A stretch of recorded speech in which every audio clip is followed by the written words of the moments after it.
sais pas si l'école est un problème en soi, mais enfin, on passe à l'école. C'est jamais simple d'enchaîner après l'éclairage que vous avez apporté, notamment sur, je reprendrai un de vos propos sur la présence de l'absence. Je vais vous parler de l'école et je vais vous en parler sur le problème de l'absence ou du manque, en essayant de vous apporter un éclairage sur une pratique pédagogique que l'on mène dans plusieurs collèges depuis quelques années.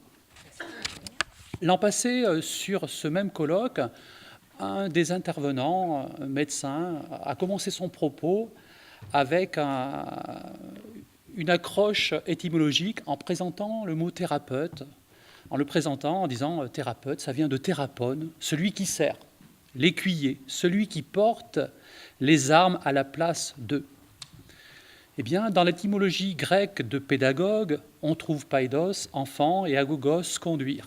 Et dans l'étymologie latine, paedagogus, l'esclave qui accompagne l'enfant, le précepteur.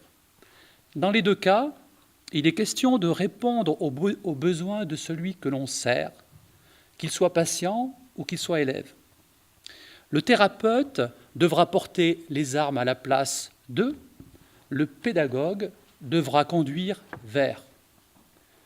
Le serviteur, thérapeute ou pédagogue, prendra appui d'une part sur son savoir propre, quelle arme et à quel moment pour le thérapeute, vers quel but, vers quel savoir aller pour le pédagogue. Il s'appuiera d'autre part sur son propre pouvoir, proposition d'armes pour le thérapeute, proposition de chemin à prendre pour le pédagogue.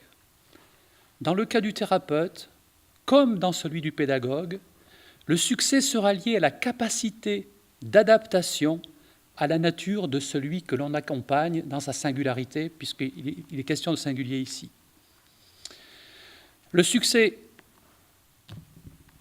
et si entre thérapeute et pédagogue, les combats diffèrent, il n'en demeure pas moins que bon nombre de questions sont communes. L'approche pluridisciplinaire de ce colloque permet de les aborder et de les éclairer avec le pas de côté, souvent nécessaire pour faire avancer nos connaissances. Mon propos tentera donc ce pas de côté. J'ai oublié d'avancer d'ailleurs. De quoi parle-t-on lorsque l'on parle d'absence de professeurs? Je vais prendre le biais de l'absence par l'absence des professeurs. Eh bien, chaque année, en moyenne, un collégien ou un lycéen perd 29 heures de cours par an, soit une semaine, sur les 36 que compte l'année scolaire. Au primaire, ce sont 2 jours et demi de classe par an et par écolier qui ne sont pas assurés.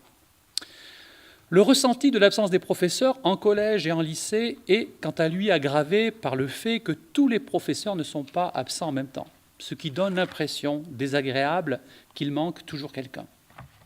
Personne n'a d'ailleurs mis l'absence des professeurs en parallèle avec l'absence des élèves pour des raisons de maladie, mais pour des raisons familiales, voire même aujourd'hui pour des raisons de départ anticipé en vacances.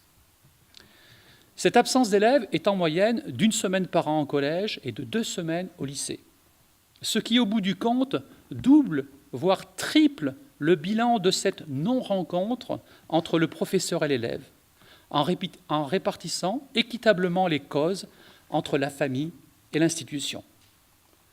Pour ce qui concerne l'absence des profs, cette semaine perdue a essentiellement 2 causes. Les absences courtes de professeurs, moins de 15 jours, pour des raisons de maladie, qui sont peu remplacées, et les absences longues qui, quant à elles, sont remplacées à hauteur de 97%. Les heures perdues pour des raisons institutionnelles, formation, examen, représentent un bon tiers des absences des professeurs face aux élèves. Les professeurs sont donc plutôt peu absents pour des raisons personnelles. Une étude de la Direction générale de l'administration et de la fonction publique de 2013 montrait que les enseignants étaient moins longtemps en congé maladie ordinaire que l'ensemble de la fonction publique d'État. Pour les enseignants et autres personnels de l'éducation nationale, la durée moyenne de congé maladie ordinaire est de 6,6 jours contre 7,1 pour l'ensemble des fonctionnaires. Aucune étude n'a montré qu'ils sont plus absents que les autres fonctionnaires, ni même que les salariés du privé d'ailleurs. Cela dit, lorsqu'ils sont absents, j'en conviens, c'est sans doute plus flagrant que l'absence d'un salarié de bureau. Au bout du compte, le problème ne serait donc pas l'absence des enseignants, mais le système de remplacement des absences. Ce système fonctionne pourtant plutôt bien pour les absences longues, comme les congés maternité par exemple, mais effectivement mal pour les absences courtes de moins de 15 jours, qui sont aussi les plus nombreuses, puisqu'elles représentent à elles seules 80% de ces absences. Au collège et au lycée, 38% de ces absences courtes ne sont pas remplacées. Le constat réaliste nous montre donc que ce sont 38% des 80% des 6,6 jours, excusez-moi d'être dans cette comptabilité, mais vous allez comprendre pourquoi, sur les 162 jours de classe qui ne sont pas remplacés. Le système de remplacement pose certainement problème, mais l'absentéisme dans le corps enseignant n'est pas supérieur aux autres corps de métier. Pourquoi alors la question de l'absentéisme préoccupe-t-elle autant les hommes politiques, les acteurs de l'éducation nationale et d'une manière générale tous ceux qui ont quelque chose à dire sur l'éducation, c'est-à-dire à peu près tout le monde? L'engouement massif autour de ces questions interroge bien plus les raisons et les fondements de la question que son sujet, l'absentéisme en tant que tel. Si l'absence d'un professeur est plus visible que celle d'un employé de bureau, est-ce suffisant pour expliquer la récurrence du débat? Par ailleurs, la représentation plus ou moins unifiée que chacun se fait de l'éducation à travers le lien qui se tisse entre l'élève, son professeur et le savoir apparaît dès qu'un débat s'engage sur cette question. Lorsqu'un professeur est absent, quels sont les manques dénoncés? Ils sont sans doute multiples, mais essayons d'y voir un petit peu plus clair. S'agit-il d'une simple réclamation contractuelle dans la comptabilité d'heures dues? En ce cas, l'administration scolaire doit porter seule le mécontentement, car c'est le taux de disponibilité de remplacement des absents qui est en cause. Ni l'école, ni le professeur, ni le savoir n'ont apporté ce manque. C'est la direction politique de l'institution qui doit faire face à des manquements. Le manque est peut-être exprimé aussi par de simples remarques sous forme de leçons à donner à ceux qui portent l'image de donneurs de leçons, les professeurs. Qui n'a pas été content de faire la leçon à son professeur, celui qui fait tant de leçons? Une espèce de petite vengeance personnelle sur un vécu scolaire qui est parfois difficile. Dans ce cas, l'absence des professeurs est l'occasion sans cesse renouvelée d'expressions, de stéréotypes liés au métier d'enseignant. Mais rien ne manque, car c'est bien aux professeurs de donner des leçons. Il est alors assez étrange de s'apercevoir que derrière les récriminations grand public, finalement, peu interrogent le niveau plus fin et plus intéressant des ruptures possibles du lien contigu et continu que l'école devrait maintenir entre élèves, professeurs et savoir. Les didacticiens, il y en a quelques-uns dans la salle, je crois, ont théorisé à cet égard le triangle didactique. Les sommets de ce triangle représentent respectivement l'élève, l'enseignant et le savoir. Et ces trois pôles interagissent entre eux. Plus qu'une simple représentation géométrique, il est question ici de comprendre ce triangle comme une mécanique, un rouage où chacun des sommets interagit en permanence avec les autres. Alors, selon que l'enseignant accorde plus de poids à l'un des sommets, le centre de gravité du triangle se déplace. C'est le petit point jaune. Si l'enseignant met plus de poids vers le savoir, l'enseignement aura une coloration didactique. Si c'est sur l'élève, il aura une coloration subjective au sens psychanalytique. S'il se déplace sur le professeur, il aura une coloration collective au sens pédagogique. Alors, nous avons tous connu des professeurs qui étaient très branchés sur le cœur de leur discipline, d'autres qui étaient plus intéressés sur l'individu, et qui va vraiment différencier ses interventions, et l'enseignant qui va mettre en place des dispositifs collectifs et pédagogiques pour essayer de faire avancer tout le monde. Évidemment, un enseignant est les trois à la fois, et c'est ce centre de gravité qui va réguler tout ça. Les enseignants diffèrent évidemment interindividuellement sur ce positionnement de centre de gravité, mais ils diffèrent aussi intra-individuellement. C'est-à-dire qu'un même enseignant, finalement, peut fonctionner différemment d'une classe à une autre. Donc ils diffèrent quant à la régulation de cette mécanique. Les attentes et les perceptions des usagers d'eux-mêmes. Comment identifier ce qui manque dans l'absence? Vous avez vu, je suis principal de collège et chaque jour, des parents d'élèves me contactent dans mes différents postes pour se plaindre de l'absence. Qu'est-ce qu'ils reprochent à cette absence? En premier lieu, ils reprochent la rupture du lien élève-savoir. Pourtant, aujourd'hui, l'accès général, immédiat et autonome des enfants à la connaissance n'a jamais été aussi aisé. Le pédagogue actuel est largement concurrencé par les moyens de communication à disposition dans nos sociétés. Le pédagogue, d'ailleurs, d'après Michel Serres, n'a plus besoin de conduire l'élève vers le savoir, comme je vous l'ai montré en début de propos, car le savoir, il arrive seul à l'enfant. Le lien élève-savoir n'est plus sous l'hégémonique dépendance du professeur. Choix de société oblige, l'informatique est à peu près partout. Deuxièmement, les parents évoquent la rupture du lien élève-professeur. Pourtant, comme l'a dit Dominique Momiron dans son propos introductif, ce lien privilégié élève-professeur n'est de fait que très ponctuel, l'enseignement étant avant tout collectif. C'est même là la différence essentielle entre école et préceptorat. Le pédagogue n'accompagne plus un élève vers le savoir, il conduit et oriente les élèves, la classe, un collectif, vers son avenir. Le manque perçu par les parents cumule alors souvent ces deux visions en une, rupture élève-savoir, ajoutée à la rupture élève-professeur. Notons pourtant que le professeur est loin d'être irremplaçable.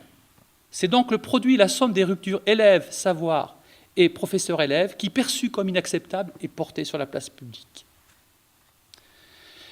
Cette perception où la situation d'absence n'est comprise qu'au travers du prisme de l'enfant, de l'individu, enfant lui-même compris uniquement dans son individualité, sa particularité, est loin de rendre compte de la réalité des apprentissages qui se déroulent dans la classe. La suspension provisoire de la relation entière et triangulaire professeur-savoir-élève, qui constitue le collectif classe, bien que seul à manquer, est rarement perçue dans sa complexité dynamique ternaire. L'essentiel du reproche de l'absence du professeur pourrait alors n'être qu'un vaste malentendu. Ce qui manque crucialement quand le professeur s'absente, c'est ce qui se construit collectivement, avec lui, par les élèves dans la classe. Pour illustrer cette construction, je vais vous présenter une action pédagogique qui est la mise en place d'ateliers philosophiques. Ces ateliers philosophiques sont préconisés dans les dernières instructions officielles de 2015, mais nous les avons déjà testés, je les ai déjà testés dans le Puy-de-Dôme, expérimentalement, dans 2 établissements différents, à Gerzat et à Champé, depuis 2007, donc ça fait une dizaine d'années.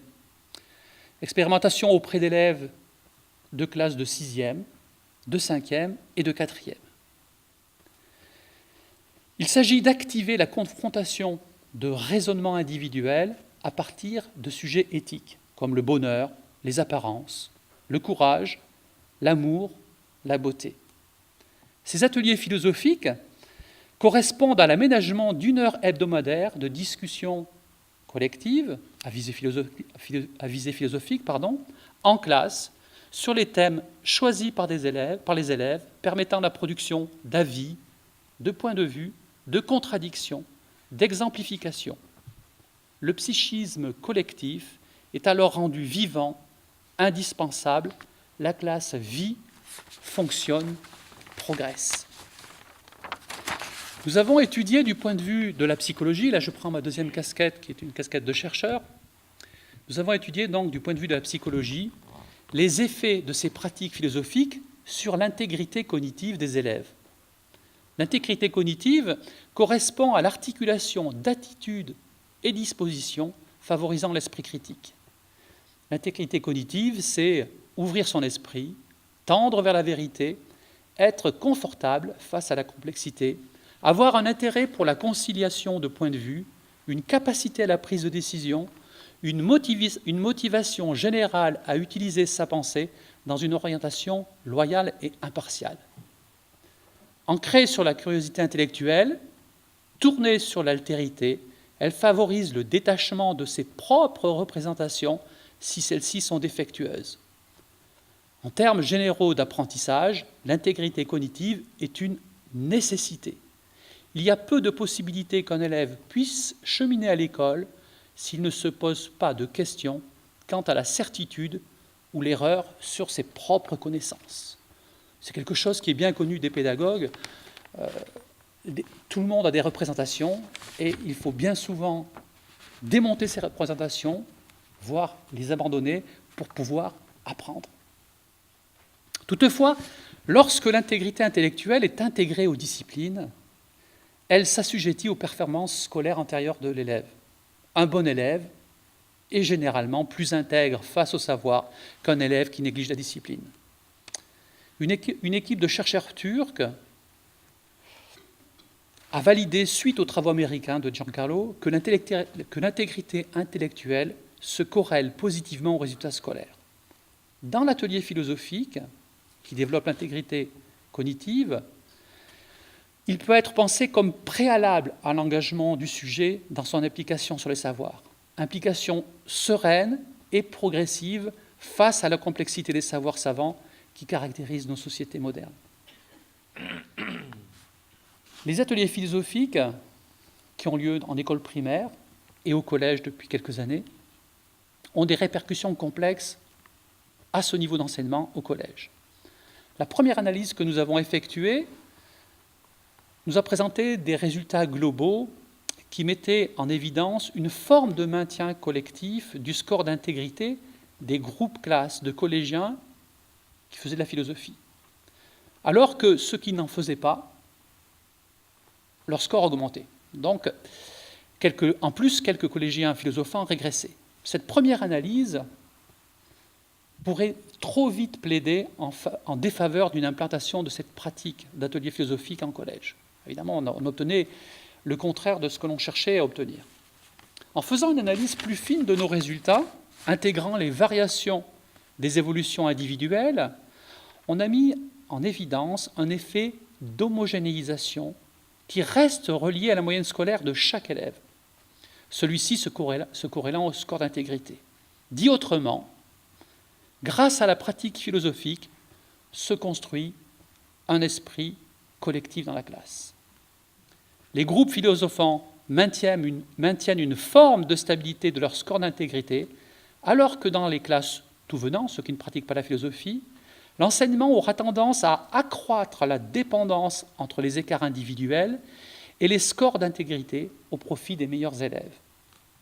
La pratique philosophique homogénéise les scores d'intégrité dans des groupes pourtant soumis à une grande dispersion des moyennes scolaires, et ce, par-delà l'évolution différentielle de chaque élève. Ceci valide l'hypothèse que la discussion est une praxis collective qui favorise la réduction des inégalités. La dimension d'éducation morale groupale semble en jeu, contrecarrant la dépendance individualisée des progrès moraux au seul progrès scolaire. Ainsi, pensée et connaissance se distinguent davantage. Ça, c'est un point très important, c'est un point qui est repris chez Arendt, mais c'est un point très important, car très souvent, le collège des inspecteurs de philosophie rejette la pratique philosophique dans les petites classes en disant qu'il faut avoir un niveau de connaissance philosophique pour pouvoir philosopher. Là, on dit le contraire, et Arendt dit le contraire aussi. Pas besoin d'avoir des connaissances pour philosopher. La pratique de la discussion philosophique permet le raisonnement sans faire de la connaissance un préalable, tout en favorisant son acquisition. La tendance à la régression de quelques collégiens philosophants prouve que la pratique philosophique est loin d'être neutre. Elle déstabilise certains collégiens, mais renforce le sentiment d'appartenance collective. Cette solidarité essentielle dans la vie intellectuelle de la classe manque plus que l'absence ponctuelle du professeur dans la construction individuelle de l'intelligence de l'élève. La visée existentielle de la philosophie s'ajuste aux exigences adolescentes. L'adolescent est apte à comprendre que philosopher, c'est profiter d'une forme de liberté intellectuelle.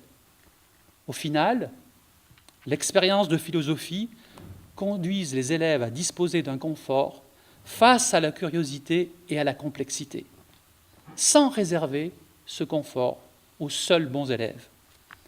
Les dimensions politiques, humanistes, citoyennes, chères à l'inventeur des discussions philosophiques, qui est un Américain, qui s'appelle Lippmann, soulignées de tout temps dans les textes officiels de l'école, ont été, grâce à cette expérience, mesurées, c'est-à-dire révélées dans les compétences individuelles et collectives des élèves philosophants. L'atelier philosophique construit l'individu comme membre de la société scolaire. On montre ici une évolution du groupe classe sur le temps long scolaire, tant long qu'une absence ne peut briser. Enlevez le professeur, l'ambiance studieuse, soudée restera. Au télésavoir, l'entraide collégienne œuvrera. Le professeur, absent mais garant, restera le lieu, l'école, restera le maillage, l'organisation pédagogique. La dynamique restera le fait des élèves. En revanche, penser la substitution d'un professeur par un système de remplaçants rendra le système plus faillible. On ne remplace pas un professeur par un autre. On remplacera au mieux les cours. Dès lors, l'accumulation de connaissances que l'école doit aux élèves par principe d'efficacité scolaire, d'évidence sous-tendue par la représentation populaire, n'est pas l'essentiel du manque provoqué par l'absence du professeur. Quand le professeur est absent, c'est la classe qui manque. Dit autrement, c'est à la classe qu'il manque. Toute la leçon de la pédagogie dans les lignées des nombreuses voies ouvertes historiquement par les pédagogues comme Hussaï tient dans ce manque ressenti par ses élèves, non pas du professeur instructeur, mais du professeur accompagnateur, émancipateur. À l'école, il y a manque, souffrance, c'est l'humanisme qui manque. L'école souffre aujourd'hui excessivement d'un manque d'humanisme, car la comptabilité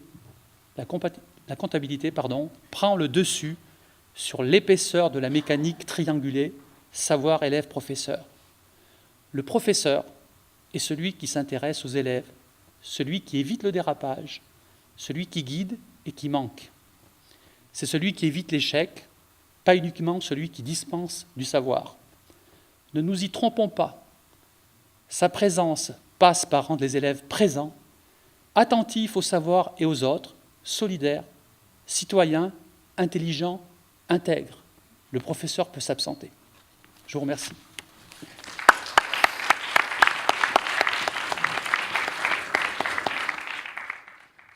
Bon, je propose d'abord de laisser la salle réagir, s'il y a des questions.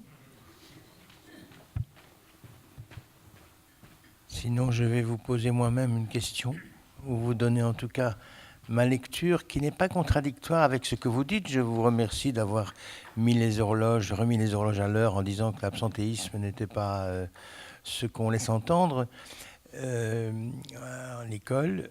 Néanmoins, j'ai une petite interprétation différente que je voudrais quand même vous faire. Elle n'est pas contradictoire, hein, mais c'est que est-ce que justement l'absence aujourd'hui n'est pas interprétée comme un manque de présence? C'est-à-dire que ça, dans l'univers sociétal général, je trouve que c'est comme si on ne faisait plus confiance à l'absence, hein, de manière générale. Aujourd'hui, il faut de la présence à tous les coins de rue. Il en faut de plus en plus. Il y a un philosophe coréen que moi j'aime beaucoup, qui travaille surtout presque par aphorisme, qui s'appelle Byung-Chul Han, là, qui est bon, et qui dit « Nous sommes passés d'une société de la négativité », c'est-à-dire où l'absence était introduite entre autres par le père, bien sûr, évidemment, à une société de la positivité. Mais dans une société de la positivité, tout le monde attend de la présence.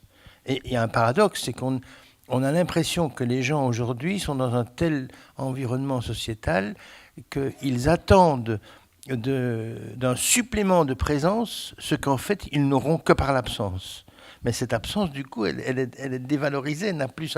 Est-ce que c'est pas aussi à cause de ça que justement on lit cet absentéisme de manière aussi négative, alors que c'est un signe, un indice peut-être de ce qu'elle n'est plus à l'ordre du jour, l'absence. Et ça, c'est problématique pour moi. C'est comme ça que je l'entends. Je suis assez d'accord avec vous. L'absence devrait même s'organiser.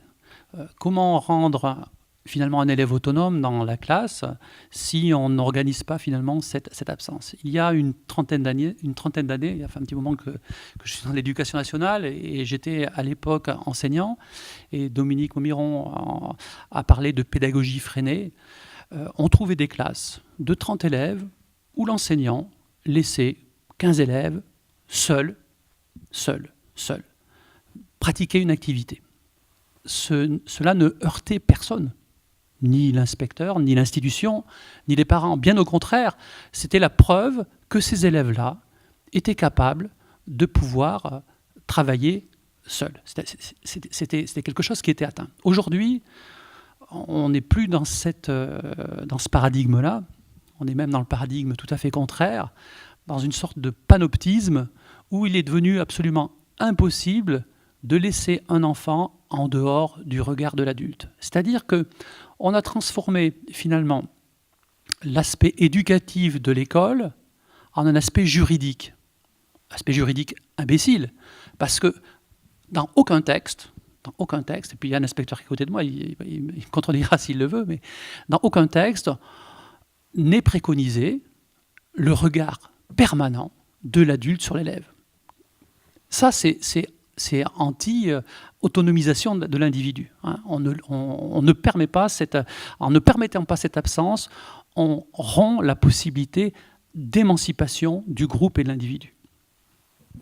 C'est quelque chose que l'on repère très bien chez les tout petits enfants.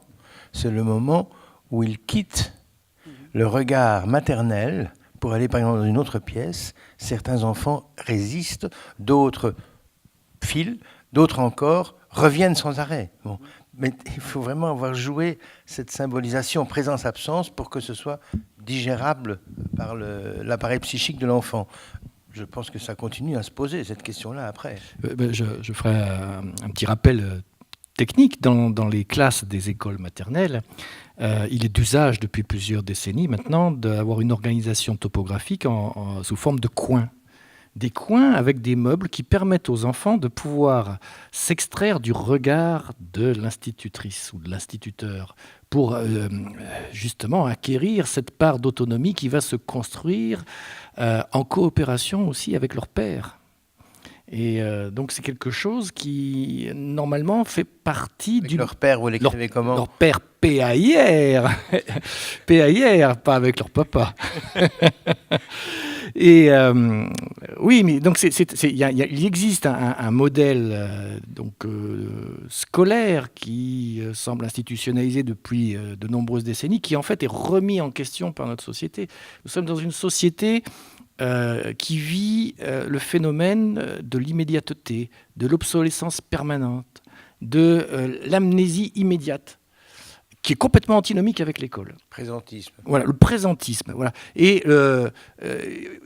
finalement, ça angoisse beaucoup les parents par rapport à l'école, parce qu'ils se demandent finalement comment l'école va se situer là-dedans, qu'est-ce que l'école va leur apporter, parce qu'ils se rendent compte, comme tu l'as dit, que beaucoup de savoirs maintenant sont accessibles en dehors de l'école. Même, il y a beaucoup plus de savoirs accessibles en dehors de l'école que de savoirs accessibles au sein de l'école. Cela dit, c'est pas parce qu'ils sont accessibles qu'on peut les comprendre, les acquérir, les maîtriser. Voilà. Et on est dans une sorte d'équation sociétale en tension, en déséquilibre. Mais je vous remercie de dire ça, surtout de la place que vous occupez, simplement pour aussi peut-être faire apparaître l'intérêt de ce type de colloque et d'intervention ailleurs, à savoir que ce n'est pas du tout pour une sorte de discrédit de la société actuelle, c'est au contraire pour prendre la mesure de la difficulté dans laquelle cela nous met. et comment riposter avec un peu d'intelligence et de sérieux et pas nous embarquer dans des choses trop simplistes. Là, tout ce que vous expliquez de l'atelier de philosophie est tout à fait intéressant à cet égard-là. Il y a évidemment plein d'autres possibilités, c'est pas la seule, mais voilà, c'est bien ça qu'on essaye de susciter, je trouve. Je ne sais pas si vous aviez quelque chose à... Oui. Parce que là-bas, ils sont l'air un peu... Ah, pardon. C'est pas vraiment une question. Je me présente. Je suis enseignante spécialisée, donc professeure des écoles. Parlez plus fort parce qu'on ne vous entend pas. Je suis enseignante spécialisée, professeure des écoles. Donc je dépends du primaire. Je suis enseignante en Ulysse, mais dans un collège depuis 14 ans. Ça fait 20 ans que je suis enseignante spécialisée. Je l'ai toujours été, dès le départ. Et en fait, moi, ce que je reproche, c'est qu'on ne nous laisse pas le temps de les rendre autonomes. Moi, je suis enseignante spécialisée dans une Ulysse, donc je prends le temps, parce que c'est un choix, déjà, premièrement, et que je me dis qu'on a toujours le temps d'apprendre les savoirs par la suite. Tant qu'on n'a pas appris à être autonome, appris à savoir où chercher, comment retenir, comment s'y retrouver, ben, c'est pas possible d'aller plus loin. Alors que moi, ce que je vois dans le collège, c'est qu'on essaye de remplir. Et on ne peut pas remplir sans cesse parce qu'on n'a déjà pas appris à construire. Et ça, c'est un gros souci. Et moi, je le vois aussi en tant que mère d'enfants. J'ai des enfants aussi. Je suis assez présente auprès de mes enfants, je pense. Et en fait, c'est ce que moi, je leur apprends principalement. On doit déjà apprendre à savoir... Déjà, comme on disait au départ, c'est-à-dire le diagnostic de départ, c'est-à-dire qu'est-ce qu'on sait sur telle chose pour déjà le construire ou le déconstruire ou le compléter, et ensuite savoir où chercher, et comment on peut apprendre les choses. Et ça, c'est plus possible maintenant. On est toujours dans l'urgence et le savoir plus. Et il y a aussi le fait que le travail en petit groupe, comme on le dit, qui était en maternelle, il est de moins en moins possible parce qu'on est de plus en plus nombreux dans les classes. Donc certains endroits sont favorisés, donc les zones prioritaires, mais on oublie qu'il y a des tas de collèges qui sont aussi prioritaires, qui sont par exemple en centre-ville, où on a des classes à 30 élèves, et nous on n'a pas cette chance d'être à moins de 30 élèves. Et il faut aussi réfléchir que souvent les élèves qui sont dans les collèges défavorisés viennent aussi dans ces collèges-là principalement parce que leurs parents ont envie de leur donner une autre chance. Et on ne se pose pas la question aussi de ces collèges-là parce que nous, on est surchargés quand même par tout ça. Et si on était peut-être moins nombreux, on aurait peut-être plus les moyens de... Voilà. Votre constat est très juste. Et dans votre professionnalité, tout l'humanisme que vous mettez dans votre professionnalité sonne très juste. La difficulté aujourd'hui, dans l'éducation nationale en particulier, est ce système de vouloir contrôler juridiquement et de vouloir absolument tout évaluer. On a remplacé la loi et l'évaluation par la confiance que l'on peut faire en un humain, qui est le professeur, qui lui-même a sa vision des choses, certes, hein, mais qui humainement va conduire un groupe. On remplace ça par des tableaux Excel, on sait très bien faire, hein, et c'est effectivement assez mortifère. Donc je vous rejoins dans votre constat. Vous avez la force de résister, continuez à résister. Ce que vous dites retentit avec une très ancienne expérience. Lorsque j'étais aux études, j'étais remplaçante. Donc j'étais celle qui expérimentait le remplissage du vide. Et ce que je constatais, c'est que ce vide devait d'abord se remplir par une relation émotionnelle avant d'être une relation pédagogique, technique. J'ai très vite compris que j'arriverais à faire quelque chose avec les classes qui m'étaient confiées, qu'à la condition de créer un climat émotionnel avant de créer un climat qui soit celui d'une transmission d'informations. Alors, ça a plus ou moins bien marché, mais je crois qu'on privilégie trop dans la pédagogie moderne, et je l'entends de mes étudiants, j'enseigne à l'université de la linguistique en ce moment, on privilégie peut-être trop dans la formation des futurs enseignants le côté technique et pas assez le côté émotionnel, le côté humain, le côté séduction. Vous savez, j'ai parfois l'impression que l'enseignement n'a que peu à voir avec la pédagogie, mais beaucoup avec les arts de la scène. Et j'avais l'impression que les élèves qui m'étaient confiés arrivaient à acquérir quelque chose de mon savoir qu'à la condition que je les ai séduits auparavant. Je constate à l'autre extrémité dans mon université que nous perdons plus de 50% des étudiants de première année. Pas parce que nous les éliminons comme on le ferait en médecine, par exemple, mais parce qu'ils n'arrivent même pas aux examens. Ils s'évaporent. Je ne sais pas ce qui se passe en France, moi je viens de Suisse, nous n'avons que peu d'échecs aux examens, mais nous avons 45% d'étudiants qui ne se sont pas présentés aux examens. Alors que s'est-il passé?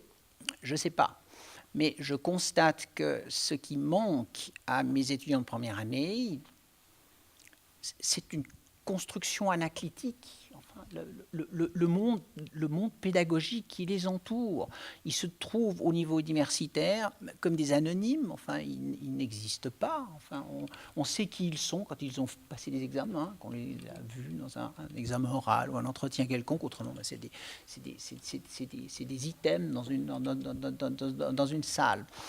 Et je me demande si, précisément, trop de présence a abouti à un défaut d'autonomisation. C'est aussi quelque chose que je constate, je pratique la linguistique, mais aussi la psychiatrie. Je constate que dans ma faculté des lettres, puisque j'enseigne dans une faculté des lettres, la prévalence du trouble anxieux est de presque 25%. C'est 5 fois plus que dans la société normale. Il y a un affolement. Il y a un affolement. Cet affolement est d'ordre émotionnel, et je crois que cet affolement fait beaucoup de dégâts. Enfin, j'ai quand même observé quelques tentatives de suicide chez mes étudiants. J'ai observé beaucoup d'échecs dus non pas à une déficience cognitive, ni à une erreur de choix, mais à l'incapacité d'absorber ce fait massif que tout à coup on est tout seul. Et ça repose le problème de la présence. Merci beaucoup. Il y a encore une question là-bas, M. Jean Reboul. Oui. Oui, une question en fait qui est une réflexion qui m'est évoquée par tout ce que vous avez dit, y compris par la dernière intervenante bien sûr aussi. Il me semble que tout ce que nous disons ce matin se fait lien, se fait nouage, si vous voulez, vers cette heure du repas qui arrive, mais qui est extrêmement intéressant. Tout ce qu'on disait tout à l'heure, en particulier sur la question de la vie, on pourrait dire au fond qu'au commencement est l'absence. Et que finalement, ce que vous avez essayé de dire, chacun de votre place, c'est que remplir le vide brise l'élan de créativité. Car au fond, il écarte la dimension du sujet lui-même, c'est-à-dire la dimension du désir. Parce que si on traduit le desiderium, ça veut dire l'absence, le manque, le deuil. Et finalement, si on enlève ça au sujet humain, le sujet humain disparaît pour le comblement du manque. Et évidemment, on n'est plus du côté de la pulsion de vie, mais de la pulsion de mort. Oui, je me permettrai de rebondir. Quand vous dites au commencement est l'absence, c'est pour l'humain, justement. Mais il faut de la présence pour qu'il y ait accès. Oui. C'est ça le problème. Enfin, il faut d'emblée une sorte de dialectique, sinon ça ne tourne pas. Hein. Certes, oui, bien sûr. Mais la protection, au fond, ce que j'entends planer, au fond, c'est la protection du sujet humain. Et cette production du sujet humain ne peut être saisie que si, franchement, on est du côté de cette dimension, c'est vrai. Oui. Pardon. Pour rester très pragmatique, il me semble qu'on veut aussi tirer des conclusions. Il faut peut-être amener ou alors venez ici. Oui. Il me semble que de ce que nous venons de dire, peut-être dire aux parents qu'il y a l'absence par pénurie, et ça tout le monde la regrette, l'absence parce qu'on ne veut plus peut-être payer autant d'impôts, ou je ne sais pas, enfin je pense que je suis claire quand même, mais à côté de ça, il y a l'absence pédagogique, l'absence constructrice, l'absence positive, cette absence qui rentre dans la formation, dans la construction, voilà. Mais il me semble que leur dire ça aux parents, ça pourrait... C'est malheureux qu'on en soit là, mais je crois que ça serait très important de le signaler. Je te rejoins, hein. Il faut sortir de l'injonction contradictoire. On dit aux élèves, sois autonome. C'est comme si on vous disait, soyez heureux. Soyez heureux. Allez, soyez heureux. C'est une injonction contradictoire.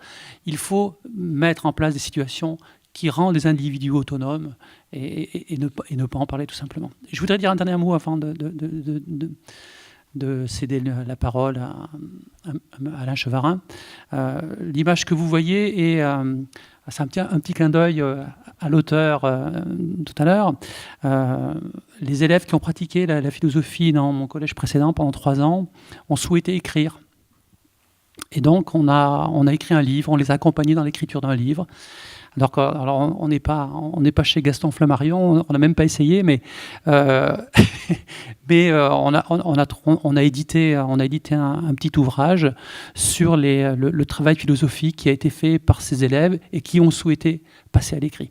Voilà. Donc en vente dans cette salle, bien sûr. Merci.